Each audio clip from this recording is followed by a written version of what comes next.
May pagmamalaki nyo sa sauces nyo? Sabihin na natin walang katulad. Guys, ito yung mga typical na siomay na nakikita natin pero ibahin nyo yung mga sauces dito sa kanila. Talaga namang mapapaulit ka sa sarap ng kanilang sweet spicy chili sauce at sweet alamang. Sir Jason, good afternoon, sir. Ano po yung mga binibenta nyo siomay dito, sir? Ano lang tayo, 3 flavors lang tayo. Pork, Japanese, beef.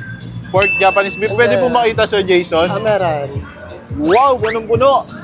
At medyo malalaki. Magkano po yung sa siomay nyo dyan, sir? Andyan po ang ating price nasa taas. 30 pesos beef and pork.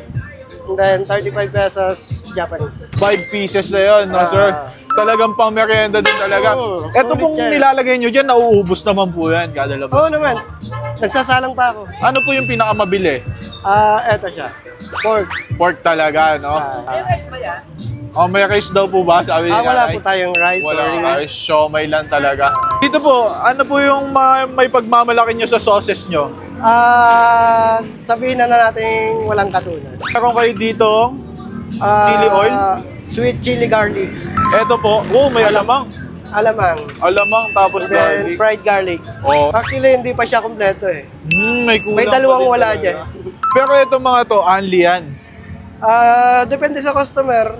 Wag lang. Sa panlasa nila. Pwede naman madami, wag lang gahaman, no? Tama eh. Tama yan. Ay, ano masasabi mo sa siomay nila? Sarap! Mabisa ba? Mabisa. Yun, no? Araw namin dito. Ayan, araw-araw pala si nanay. Tikman na din natin. Sila dito, guys.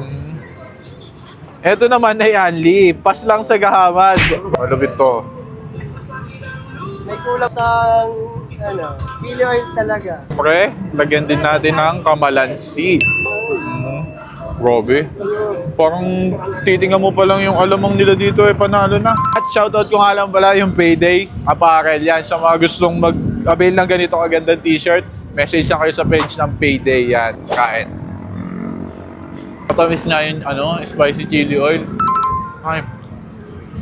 Sarap din ng alamang. Manamis-namis yung alamang nila. Sarap, guys. Papalagay pa ako.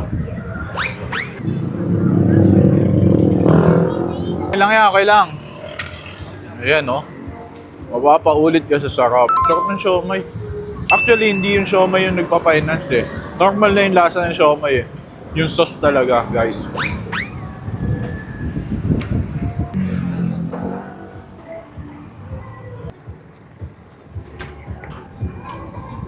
Sarap. Sarap ng alamang. Yung alamang nga nalalasahan ko matangis. Mama, mama, mama. Ano? Bye. Ito yung alamang nila. No. Bisa, sabi gupin ng sabaw, no? Ako din. Paigap ako. Okay, Jason, saan po pala kayo located? Purok 3, Langkiwa, Binyan, Laguna. Anong oras naman daw po kayo natambay dito para... Dito, siguro mga 3 to 4 p.m. hanggang 11. Araw-araw po yun.